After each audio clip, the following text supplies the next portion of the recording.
Gold trusted gold buyers మీరు తాకట్టు పెట్టిన బంగారాన్ని విడిపించి ఈ రోజు ఉన్న మార్కెట్ ధరకు దండం పెట్టకుండా బయటికి వెళ్ళాడు. అమ్మ కాళ్ళకి దండం పెట్టి ఎంత అమ్మ ఎక్కడుంటే అక్కడికి వెళ్ళి కాళ్ళకి నమస్కారం చేసి వెళ్తాడు. ఎన్నిసార్లు వెళ్ళినా డేలో బయటికి, మళ్ళా వచ్చేస్తాడా, మళ్ళా ఈవినింగ్ వెళ్తున్నాడా, మళ్ళా దండం పెట్టుకుని వెళ్తాడు. సో ఆ లాకెట్ లో అది అంటే అందరూ వేరేగా అనుకున్నారు. నాకు తెలుసు అది ఎందుకు అంటే అప్పటి వరకు నాకు తెలియదు ఆ లాకెట్ పట్టుకెళ్తున్నాడు అన్న విషయం. అలాగా నాకు అసలు స్పెషల్ ఏమిటంటే అదే నేను చెప్తున్నాను. ఇప్పుడు అమ్మను వాడు అన్ని రోజులు అలా విడిచిపెట్టి ఉండలేదు. అంటే ఎక్కడికి వెళ్ళినా ఫోన్ లో కాంటాక్ట్ మాట్లాడేవాడు. యా, ఫోన్ లో మాట్లాడతాడు. ఇక్కడ దీంట్లో బిగ్ బాస్ లోకి వెళ్తే అది ఉండదు కదా వాడికి. సో అమ్మను వదిలేయాలన్నది చాలా పెద్ద వాడికి ఇది. అంటే షూటింగ్లకి వెళ్ళినప్పుడు వదిలి వెళ్ళాడు, కానీ ఫోన్ లో మాట్లాడేవాడు తనతోటి. ఇప్పుడు అది కూడా ఉండదు కదా. సో అమ్మ రెస్పెక్ట్ అనమాట. అది ఒక సూట్ కేసు లో పడేసేది కాదు. తనకి ఆ వాల్యూ అదే గురువు గారికి కూడా తను ఇచ్చే వాల్యూ ఆ రెండిట్లోనే అది ఉంది. సో దాన్ని ఆ సూట్ కేసులో అంటే అమ్మని సూట్ కేసులో నేను పెట్టి పట్టుకెళ్ళిన ఆ ఫీలింగ్ తోటి వెళ్ళాడు అనమాట. సో అది వేరేగా అనుకున్నారు అందరూ. నాకు తర్వాత నాకు అర్థమైంది. నేను కూడా నాకు తెలియదు అసలు బిగ్ బాస్ లోకి వెళ్తున్నాడని. వెళ్ళి ముందు రోజు చెప్పాడు అంతే, ఎవరికి చెప్పలేదు. ఆ లాకెట్ కూడా నేను స్టేజ్ మీద చూసాను. అసలు ఇట్లా పట్టుకెళ్తున్నాను అసలు ఏమీ లేదు, మాకు ఏమీ తెలియదు. స్టేజ్ మీద నేను చూసి అంటే నేను అలా ఫీల్ అయ్యాను. అంటే మిగతా వాళ్ళకి ఆ బాండింగ్ తెలియదు కాబట్టి అదేంటి ఆ లాకెట్ ఏ సూట్ కేసు లో పెట్టి ఇప్పుడు ఆ లేడీస్ అందరు తెచ్చుకోలేదా, ఇట్లా పట్టు రావచ్చు కదా, దాన్ని ఒక ఇది చేశారు ఇది అన్నట్టు ఫీల్ అయ్యారు. కానీ నాకు అర్థమైంది ఏంటంటే అమ్మని అలా పెట్టి తేడం వాడికి ఇష్టం లేదు. మెయిన్ తనతోటి తెచ్చుకుని తన దగ్గర అది వెళ్ళిపోయిన తర్వాత అమ్మ తన ఇది కూడా గేమ్ డౌన్ అయింది. సో కొంచెం అది కూడా నాకు అనిపించింది. ఓకే, దీని గురించి పట్టుకెళ్ళాడు అన్న ఇది. అంటే అమ్మ నాతో ఉన్నది అన్న ఇది తనకి. ఇప్పటికీ కూడా అమ్మనే మేము ఎంత బాగా చూసినా తనంత ఇది మేము చేయలేమేమో అనిపిస్తుంది. ఈ మధ్య కాలంలో బాగా ఎమోషనల్ అనిపించింది ఏంటి? చూడగానే బర్నీ సార్ తలుచుకోగానే మీకు ఏడుపు వచ్చేస్తుంది. ఆ కైండ్ ఆఫ్ మూమెంట్ ఏంటి? నాకు అసలు అన్న ఎప్పుడు ఇట్లా మన బిగ్ బాస్ లో అయింది. ఆ రోజు నేను చాలా చాలా అంటే చాలా నాకు అసలు అంటే ఏమైందో ఏం తెలియట్లేదు. ఆ రోజు వాళ్ళ పాపకి నేను ఒక ఎన్ని టైమ్స్ అంటే 100 టైమ్స్ చేస్తుంటాను ఆ డేలో. నాకు అసలు అంటే అసలు ఏం జరిగింది, ఈ రివ్యూవర్స్ ఏవేవో రాసి రిప్స్ విరిగిపోయాయని, రిప్స్ కి బ్రేక్ అయిపోయాయని ఇలా వస్తుంటే అక్కడ కూడా హాస్పిటల్లో ఉన్నారని చెప్తుంది తను. అంటే అంతసేపు అన్ని అవర్స్ అంటే టెస్ట్లు ఏంటి ఇవేంటి, నాకు నిజంగానే చాలా ఏదో అయిపోయింది అనేసి అది మాత్రం నేను నా లైఫ్ లో నాకు చాలా ఆ రోజు తలుచుకుంటే చాలా భయం వేస్తుంది ఇప్పటికే కూడా. ఎందుకంటే ఎప్పుడు అన్నయ్యని అలా నేను చూడలేదు. అలా అంటే ఆ ఫేస్ ఎప్పుడు కూడా మాకు హెల్త్ గురించి నాకు మా అన్నకి ఇద్దరికి కూడా ఎప్పుడు అదే చెప్పాడు. మనకి ముందు హెల్త్ ఇంపార్టెంట్. మనకి ఏం చేయాలన్నా మన హెల్త్ బాగుంటేనే మిగతావన్నీ. డబ్బు ఒకటే కాదు, ఓకే డబ్బు తర్వాత సంపాదించుకోవచ్చు, ఎప్పుడైనా నువ్వు హెల్త్ పోగొట్టుకుంటే హెల్త్ సంపాదించుకోలేవు. కనుక మీరు ఎలా ఉండండి అలా ఉండి తనతో మాట్లాడితే సగం టైం అదే చెప్తాడు మనకి. హెల్త్ బాగా ఉండాలి, ఇది చేయండి అది చేయండి, ఈ ఫుడ్ తినండి ఆ ఫుడ్ తినండి, ఇలాంటివే చెప్తాడు. అలాంటి తనకి నాకు అలాగ అయ్యేసరికి తీసుకోలేకపోయాను. చాలా ఆ రోజంతా చాలా టెన్షన్ పడ్డాము. మళ్ళీ ఎప్పుడైతే హౌస్ లోకి తీసుకెళ్ళిపోతున్నారు అంటే ఓకే, అంటే కొంచెం బాగానే ఉంటేనే తీసుకెళ్తారు కదా అన్నది. కానీ ఇప్పటికీ కూడా నాకు కొంచెం ఇంకా నాకు తెలుస్తుంది వాడి ఫిజిక్ నాకు ఐడియా ఉంది. ఇక్కడ అసలు వాడికి ఏమీ ఉండదు, మామూలుగా ఇట్లా ఉంటాడు వాడు. ఇక్కడ ఏదో పెట్టారు, అది షర్ట్ మెంచ్ కూడా నాకు తెలుస్తుంది సపోర్ట్ లాగా. వెళ్ళగానే నాన్న చూపించి నేను చూసి కూడా నేను మా హస్బెండ్ తో చెప్తున్నాను, లేదు అక్కడ ఏదో పెట్టారు వాడికి సపోర్ట్ చేసి, ఇంకా ఏదో ఉంది సంథింగ్. కానీ అలాగ వెళ్ళి కూడా వాడు అంత ఆడుతున్నాడు ఈ ఏజ్ లో. అంటే ఇప్పుడు వాళ్ళు ఉన్నారు కదా డిమాండ్ పవన్, ఈ పవన్ కళ్యాణ్, వాళ్ళందరూ చాలా టీనేజర్స్ కదా, 23-25 ఏజెస్ వాళ్ళు. వాళ్ళతోటి పాటు తను కాంపిటీషన్ గా అన్నిట్లోనే చేస్తున్నాడంటే చాలా ప్రౌడ్ గా ఫీల్ అవుతుంది. అన్న చాలా అంటే మంచిగా ఇది ఉంది వాడికి, కామెడీ జోన్ ఉంది, ప్లస్ అంత అంటే మెయిన్ ఎలా అయిందంటే విలన్ పోర్షన్స్ ఎక్కువ చేయడం వలన అందరూ తనేదో చాలా సీరియస్ వీళ్ళగా కొంచెం అనుకుంటారు, కానీ తను చాలా సాఫ్ట్. హౌస్ లోకి వెళ్ళాక అర్థమైంది.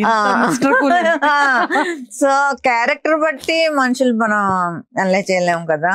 సో దానికి ఎగ్జాంపుల్ అన్నయ్య. అంతే అండి, ఎందుకంటే నాగార్జున సార్ కూడా నాగ చైతన్య గారితో చాలా క్లియర్ గా చెప్పారు. అవును, అందరూ బయట చూస్తే విలన్ అనుకుంటారు కానీ చాలా మంచోడు, చాలా కూల్ పర్సన్. అవును అవును. సూపర్. అన్నిటికన్నా ముందు ఫస్ట్ మీ గురించి తెలుసుకో. ఓకే. సో మా ఆర్తి గారు ఏం చేస్తుంటారు? నేను హౌస్ వైఫ్. ఎప్పుడు హ్యాపీగా నేను ఇంట్లో హ్యాపీగా ఎంజాయ్ చేసుకుంటుంటాను. నా జోన్ లో నేను ఉంటాను. నా ఆడపడుచులు ఇద్దరు ఇక్కడే వైజాగ్. నాకు సిస్టర్స్ లేరు, బ్రదర్స్ ఇద్దరు. వాళ్ళు నా ఆడపడుచులు ఇద్దరు కూడా నన్ను సిస్టర్ లాగే చూస్తారు, ట్రీట్ చేస్తారు. సో నేను చాలా చాలా హ్యాపీగా ఉన్నాను హౌస్ వైఫ్ గా. నా ఇద్దరు డాటర్స్ యుఎస్ లో ఉంటారు. సో సంతూర్ మమ్మీ మీరు. సో అంతా ఫుల్ హ్యాపీ. మా హస్బెండ్ కూడా నన్ను చాలా బాగా కేరింగ్ గా బాగా చూసుకుంటారు. సార్ ఏం చేస్తుంటారు? సార్ బిహెచ్పి అంటే బిహెచ్ఈఎల్ ఉంది కదా వైజాగ్, దాంట్లో డీజీఎం గా చేశారు. మొన్న రీసెంట్ గా రిటైర్ అయ్యారు. ఆయనకి ఖాళీగా ఉండడం ఇష్టం లేదు. సో మళ్ళీ వెంటనే ఇంకా రిటైర్ అవ్వక ముందే వేరే జాబ్ చూసుకున్నారు చెన్నైలో. అప్ అండ్ డౌన్ చేస్తున్నారు. సో మొత్తానికి బిజీగా అలా లైఫ్. అంటే మా ఆడపడుచు ఇద్దరు ఇక్కడే ఉంటారు కాబట్టి మేము ముగ్గురం కొంచెం బాగానే, అంటే ఓన్ సిస్టర్ లాగే నన్ను చూసుకుంటారు. సో అందరు ఇంకా షాపింగ్ అన్ని మొత్తం అంతానే. అంటే అత్తమ్మ మాయ గారు కూడా ఇక్కడే మన వైజాగ్ లోనే ఉంటారు. వాళ్ళు ఏజ్ అయినా సరే వాళ్ళు సపరేట్, అంటే ఇప్పటికి కూడా అంటే డిపెండ్ అవ్వాల్సిన టైంలో వెళ్ళొచ్చు అన్న దీంతో వాళ్ళు అలాగే ఉంటారు. ఒక మనిషి తోడు ఉంటారు. సో ఒకవేళ నేను వెళ్ళకుండా మా ఎదురాడబడితే వెళ్తే మా అత్తమ్మ గారు కంపల్సరీ అడుగుతారు, ఏది ఆర్తి రాలేదేంటి అని. అంటే ఇంక మా అత్తమ్మ గారు అయితే ఇంకా నేను చెప్పక్కర్లేదు. వాళ్ళ అమ్మాయిలను ఎలా చూసుకుంటారో నన్ను అంత బాగా చూసుకుంటారు మా మాయ గారు కానీ అత్తమ్మ గారు. సో భరణి సార్ మీకు పెద్దన్నయ్య చిన్నన్నయ్య బా ఎంత కూల్ గా చిన్నన్నయ్య. కానీ భరణి సార్ కి మీకు మధ్య ఇంత కన్నా ఇంత స్ట్రాంగెస్ట్ బాండింగ్ ఉంది అని నేను విన్నాను. అసలు ఏంటి ఇద్దరి మధ్యలో బెస్ట్ మెమరీ? చిన్నప్పుడు అన్న చాలా నాటి అసలు. అంటే నేను అసలు మీకు తెలుసా, మా ఫాదర్ సైడ్ అమ్మాయిలు లేరు ఎవరుని, జనరేషన్ లో అందరూ అబ్బాయిలేనంట. సో ఫస్ట్ మా మదర్ కి మా పెద్దన్నయ్య పుట్టాడు. సెకండ్ అమ్మాయి గురించి వెయిట్ చేశారనమాట. అన్నయ్య పుట్టిన తర్వాత అన్నయ్య పుట్టిన తర్వాత మా నానమ్మ ఎవరు చూడడానికి రాలేదంట. అయ్యో, సెకండ్ టైం కూడా సన్ పుట్టాడని. సో మా డాడీ కూడా చాలా అప్సెట్ అయ్యారంట. కానీ మరి ఇంకా ఓకే, థర్డ్ నేను పుట్టిన తర్వాత చాలా వెరీ వెరీ హ్యాపీ. వాళ్ళు ఫెస్టివల్ చాలా అక్కడ. అంటే మా అత్తమ్మ గారు వాళ్ళు కూడా తెలుసు, అంటే చిన్నప్పటి నుంచి మాయ గారు డాడీ కొలీగ్స్ అనమాట. సో వాళ్ళు కూడా చెప్తారు అనమాట, అక్కడ ఉన్న వాళ్ళందరికీ డబ్బులు పనిచేసి డాడీ ఫుల్ హ్యాపీ జాయ్ మూడ్లోకి వెళ్ళిపోయారంట. అన్న ఏంటంటే చిన్నప్పటి నుంచి కూడా కొంచెం నాటిగానే పెరిగాడు. పెద్దనే చాలా కామ్ చిన్నప్పటి నుంచి కూడా. అంటే వెనకాల ఏం చేసినా ముందు దొరికేవాడు కాదు వాడు. వీడు చిన్న ఏంటంటే ఫస్ట్ ఆఫ్ ఆల్ ఏం చేసినా ముందు దొరికిపోయేవాడు. దొరికిపోయి ఫుల్ మా అమ్మతోటి. మా అమ్మ ఎక్కువగా కొట్టింది అంటే మా చిన్నన్నండి భరణి సార్ని. అయ్యో ఫుల్. కానీ మదర్ అంటే చాలా పిచ్చి కదా భరణి సార్. అదే చెప్తున్నాను, చిన్నప్పుడు మా అమ్మ ఎంత కొట్టింది అంటే వాడిని చాలా కొట్టేది అనమాట. అంటే వినేవాడు కాదు మాట. మాకేంటంటే మేము గోడ మీద పిల్లిలో కొంచెం నేనుని మా పెద్దన్నయ్య దొరికే వాళ్ళం కాదు. వాడంటే వాడు ఓపెన్ గా, అంటే ఇట్లాగా వెనక ఒకలాగా ముందు అసలు తెలీదు. అంటే వాడికి ఏమనిపిస్తే అది చేసేస్తాడు అని చెప్పేస్తాడు. ఇంకా అలాగేమీ ఉండదు, మైండ్ లో వేరేగా మాట్లాడదాము అటువంటిది ఏమీ ఉండదు అనమాట. సో అలా దొరికిపోయి బాగా దెబ్బలు తినేవాడు. సో నా ఏజ్ అంటే నేను 16, అంటే నాకు 14-15 ఇయర్స్ అప్పుడు డాడీకి హార్ట్ అటాక్ వచ్చింది. సో అప్పటి నుంచి మా మదర్కి ఏంటంటే ఎలా అయినా పెళ్లి చేసి, అంటే ఆడపిల్లకు ముందు పెళ్లి అయిపోతే తనకు ఏం బాధ్యత ఉండదు, ఇప్పుడు ఎలా ఉంటది, అప్పుడు ఇంత టెక్నాలజీ లేదు కదా మనకి. సో అందుకని నాకు 16 years కి మ్యారేజ్ చేస్తారు. 19 years కి నాకు 2 kids పుట్టారు. వాళ్ళిద్దరే ఉండేవారు.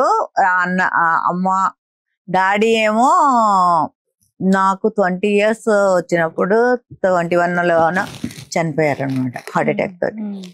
అప్పటి నుంచి అమ్మ భరణితోటే ఉంది, వాళ్ళిద్దరే ఉండేవారు. మేము మధ్యలో వెళ్ళేవాళ్ళం. పెద్దనే ఏమో జాబ్ కి వేరే చోట ఉండేవాడు. సో చిన్ననే దగ్గరే ఉండేవాడు.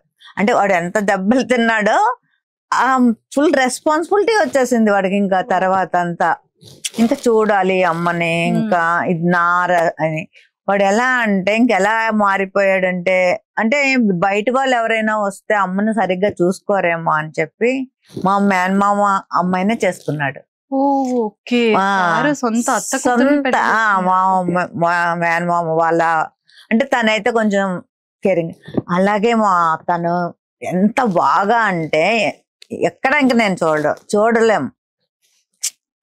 ఇంకా బర్నీ సార్ ఏ టైంకి 2 o'clock వస్తే 2 o'clockకి లెగిచి అప్పుడు అంటే ఫోన్ చేస్తాడు మరి షూట్ అయినప్పుడు, నేను బయలుదేరాను వస్తున్నానంటే అప్పుడు వేడివేడిగా చేసి పెడుతుంది. వెరీ వెరీ అంటే ఇంకా అసలు నేను చెప్పలేను. మేమందరం బ్లెస్డ్. ఆ అమ్మాయి మా ఇంటికి నిజంగా మేము చేసుకోవడం, మా మాయ కూతురు అయినా సరే గొప్ప చెప్పుకోవడం కాదు, నిజంగా చాలా మంచి అమ్మాయి. అమ్మనైతే ఇంకా పూలు అంటే, అందుకే మేము ఇప్పుడు మా ఇంటికి వస్తుందా రమ్మంటాం. అంటే అంటే అన్నయ్య దగ్గరికి, పెద్దన్నయ్య దగ్గరికి వెళ్ళడానికి అవ్వదు, షార్జా కదా, సో ఫ్రీక్వెంట్ గా వెళ్ళడానికి అవ్వదు.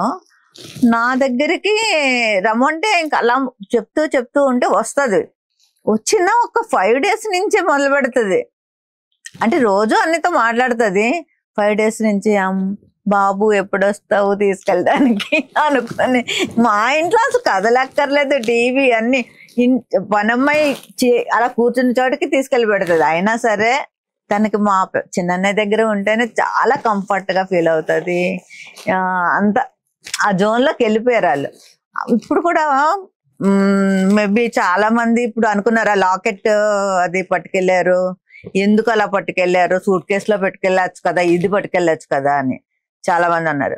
అన్నయ్య ఎప్పుడు కూడా అమ్మని ఏదైనా షూట్స్ ఉన్నప్పుడే వదిలి వెళ్తాడు, లేకపోతే అస్సలు వదలడు. వెళ్ళినా కూడా రోజుకు ఒక 10 సార్లైనా ఫోన్ చేస్తాడు.